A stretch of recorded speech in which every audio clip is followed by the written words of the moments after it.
Hello everyone, it's Lennon, and today I want to talk about self-care. Self-care is such a huge continent of a topic, okay?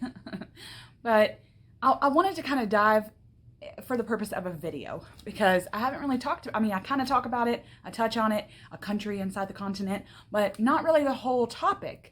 And I want to kind of like umbrella it for me and to kind of put some, like I said, for the purpose of this video. I was reading, what happened was I was reading an article, y'all know me as I always do, and it was talking about self-care and taking care of self, but then it was only talking about the body or some, it was like talking about exercise, and it was talking about when you need certain things like a snack or whatever, or a nap.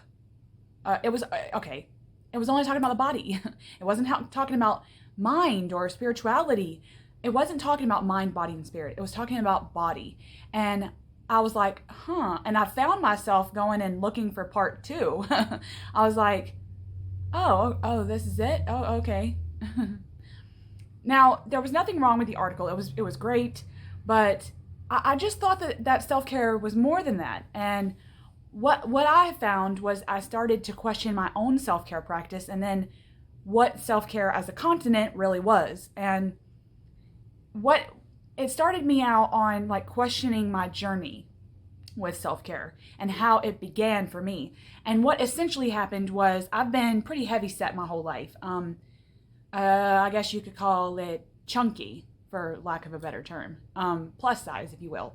And at the beginning of life, and like around about the turn point into puberty, it really started to bother me. And I really wanted to find ways to heal self and heal my relationship with my body, because I wasn't finding any worth in the body with what other people would say about my body. And so it was almost like I would build up what I thought was a good relationship with body, but then I would let other people chip away at what I built. And therefore I never really had, back then, okay, into like teenagehood, I never had what you would call a good foundation for a self-care practice. And that really started to bother me. And then it wasn't until I got spiritual and had a spirituality practice that I started diving into mindfulness and what that meant. And that led me into awakening the mind and expanding the mind, and how if I'm going to do that, there are things that in the body that I have to listen to and I have to communicate with. And that I found that to be the most trouble, or I found that to be where the most trouble lies for me. So what happened was, when I started demanding a relationship with body, a better one, and then because I was kind of going down the spiritual path, I started awakening to how to set myself up to not allowing others to chip away at what I've been building, and how to, like, do those types of things. And it started out really well, but what happened, what I noticed, was if you go back and watch like a movie where someone's crossing over, and like the movie Casper, right? Like that Halloween-y kid movie. And when he's crossing over, there's these like light shards that come out of him before he explodes.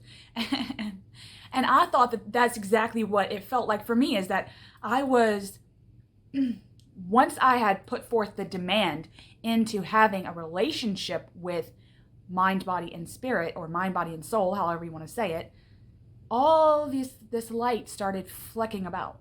This stuff around me started, like these geysers would, like these fissures would open, and I would think, oh, I guess I got to deal with that now, or I guess I gotta band-aid that now. And then I started, instead of actually figuring out what the fissures mean, I started trying to find ways to band-aid over them, and it took years to figure out that that's not going to help.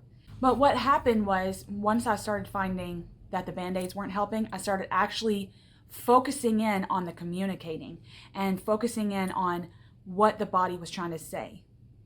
And it was saying a lot. It was saying, you're not getting enough sleep. You have no form of stress management. You have no social life because I didn't, not really. You're not listening to yourself when you need a break or you need space from people. You're not allowing yourself to, you're not allowing yourself to demand self-care. So that means when I was needing something, I wasn't saying anything. I didn't know that I needed to, that I could talk about it and that I could break away from the stigma, so to speak. And so it really helped to like have the light just kind of flow out. And then when I would get to things, I would get to things. And it would basically started as a journey. And that's really been helping because now it's like when I started out, another big thing that I noticed was that when I started out, I was thinking I had to take giant steps down this path and that little steps weren't going to help. That would just be another Band-Aid. But that wasn't the case. That I could take little steps on the days where the little steps were, not filling me with a sense of accomplishment. But then that wasn't the purpose of the journey, is to feel accomplished. It's for health and self-care. And when I learned that, I started awakening to more things as well. I will say that the light, and I don't want to keep calling it the light. I don't know what else to call it. These fissures, okay, or these wounds or whatever you want to call it, that were awakening and they were staying awake, I could no longer ignore them. That was what was so profound, is that when these fissures would start opening and these wounds would start opening, and I was communicating with self and communicating with the body and the mind, I started learning what those things needed because I was actually openly communicating with them. And in doing so, like I said, they couldn't be ignored. They were like back there, oozing pus and blood, and I couldn't just slap a Band-Aid on that. There's a whole process that you have to do when your wound is oozy and infected. So anyway, I couldn't ignore it. So what happened was I started little things like movement. I've always been a dancer, so there was that. So I started with body and getting a better relationship with body in terms of exercise, in terms of like fitness. And I won't say that I changed anything about my food. I'm very much a hedonist with food. I am conscious of portions. This is going to sound so crazy. I'm conscious of portions. Like I know when to stop eating. I don't have that problem. I know that if I eat lots of candy for a couple of days, I'm going to be bloated as hell, stuff like that. So I have a good relationship in knowing how to eat, but I pretty much don't sacrifice food. If I want something, I'm going to eat it.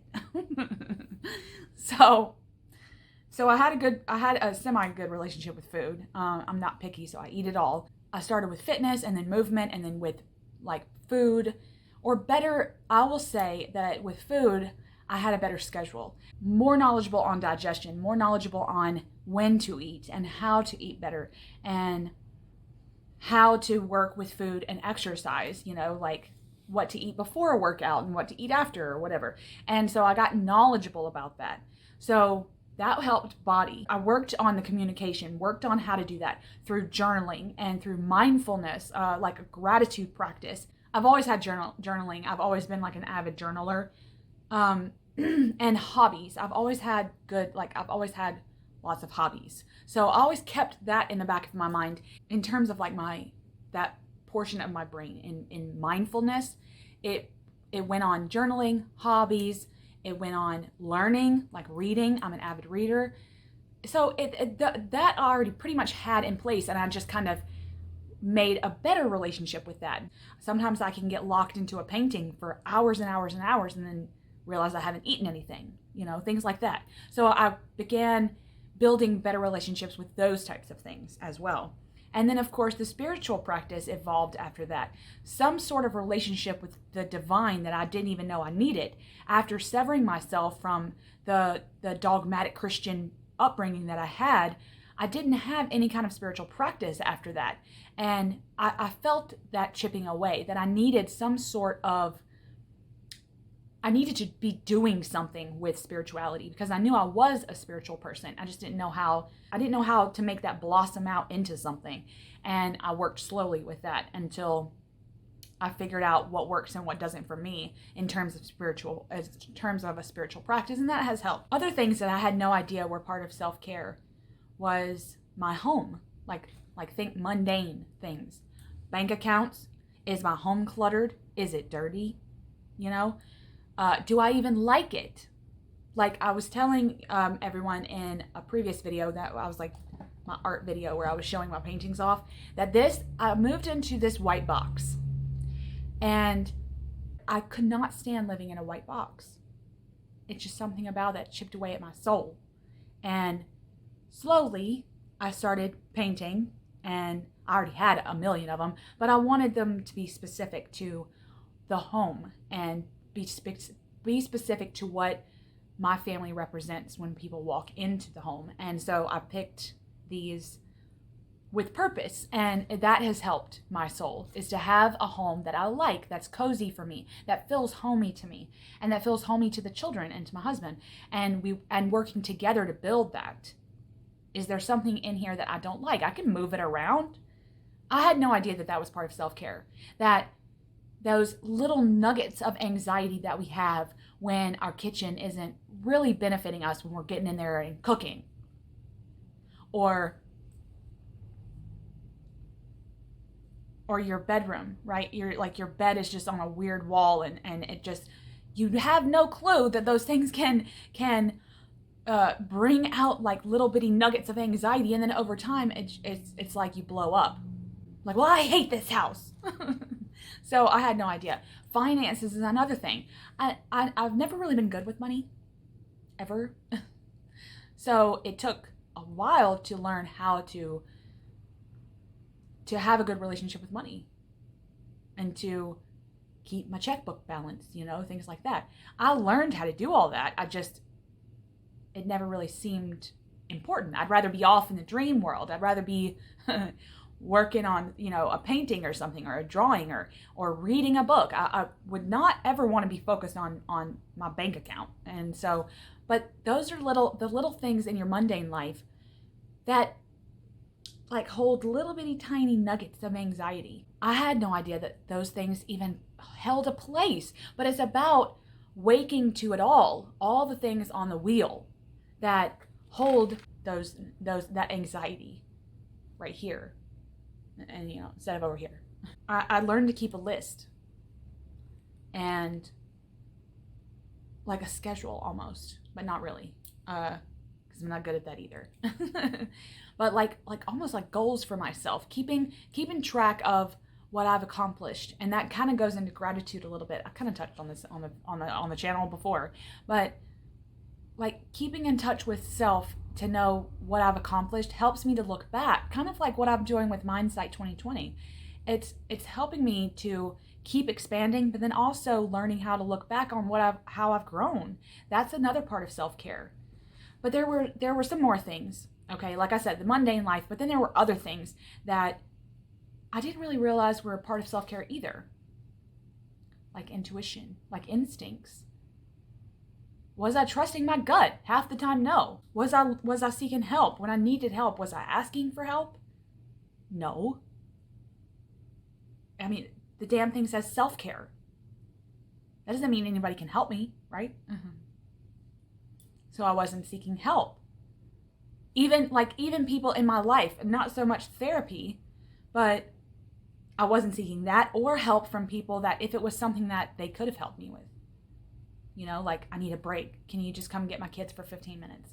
Something like that. I wasn't asking. I was just letting it fester. One thing that I realized was that I'm not my neighbor. The self that I'm working on is not the self of my neighbor. The person standing next to me isn't who is the self.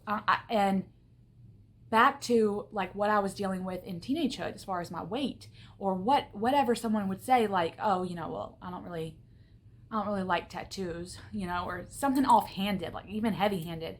And I would take offense to that. But there was something about how I needed to evolve into, if I'm working on self, I need to be working on self as a as in a total sense, not looking to what they think. How they're working with self is not going to be how I work with self. And what they say about what they don't like or what's not working for them is not mine. His self or their self isn't my self. They're their own circle over here, and I'm my own circle over here. And I had to recognize that within myself. In terms of my self-care practice, I was learning too, because I noticed that in one of the articles I read years ago about the importance of saying no. And I thought, yes, but within saying no, and I began to, okay, let me back up. I was saying no to a lot of things. I was saying no to this and no to that and no to this. But then I started realizing I wasn't saying yes to anything. I wasn't going to parties. I wasn't getting together with family. I wasn't calling anyone on the phone if I was thinking about them. That's been really important with me. Is when I think about somebody, let's just pick up the phone and call them, just check in, especially if they're like my family and you already know before you pick up the phone that you're going to be on the phone with them for an hour. It's still important to do that for you, because maybe that hour-long conversation is what you needed that day. You don't even know. So anyway, the point is that I was saying no all the time, but I wasn't saying yes.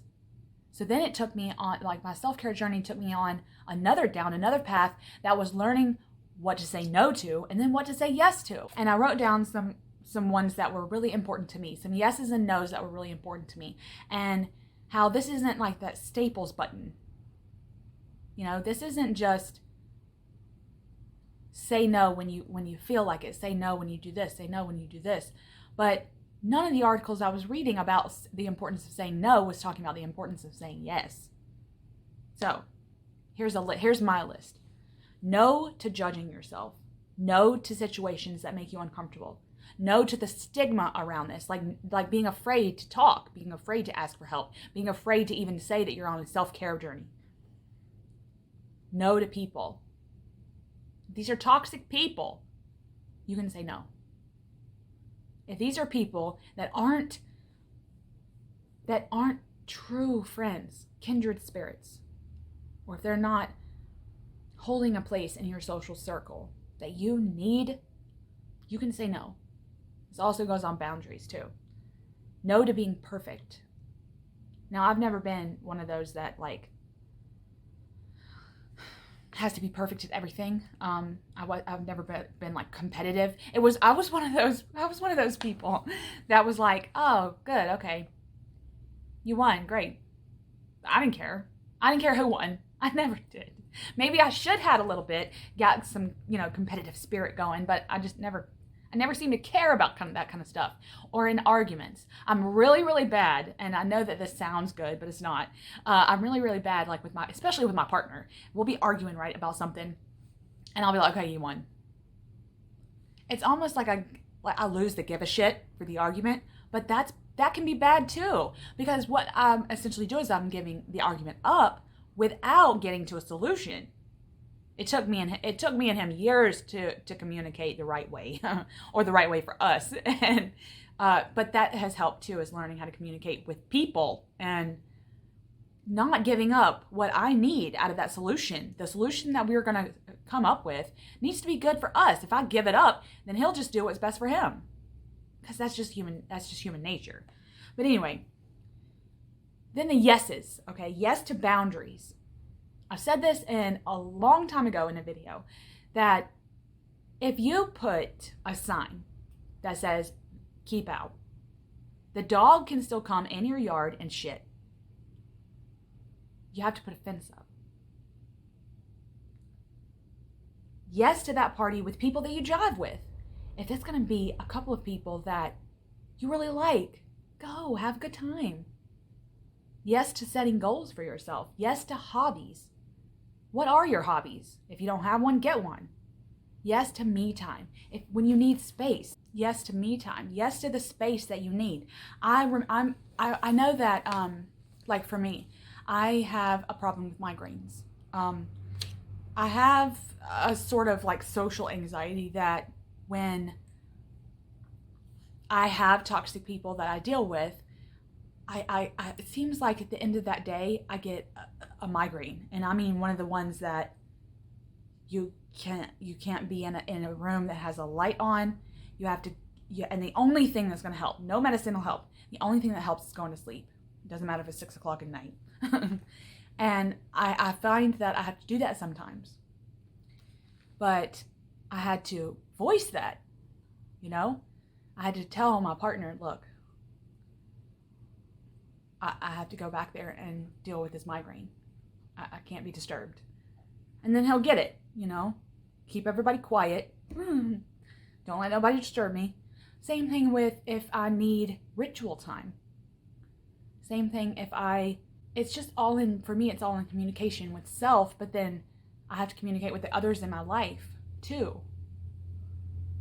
Because then they're not in the know of what's going on with me. But it's about knowing when I need that time, that space. Even if it's not a full-blown migraine. If it's just like, okay, I tag, you're it, for a minute. It's nice to have where a place where you can say those things. Again, the stigma. Don't be afraid to say, okay, I need 5 minutes. Don't be guilty either. I found that to be really, really hard, especially when, like in terms of kids. When you need a break, you need a break. So if you have to call somebody and just like, hey, would you mind watching the kids for me? So I've learned to open up, and that was a form of seeking help too. So that kind of killed two birds. But needing the me time and then getting it was really eye-opening for me, and how much that helped. There was another whole article that presented a question to the readers. And it kind of jump-started this discussion along with the other article that was only on body.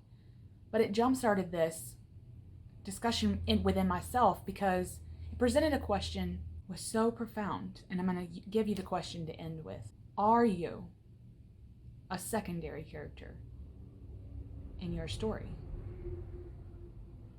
It seems like a silly question. But what got me was it said secondary character in your story,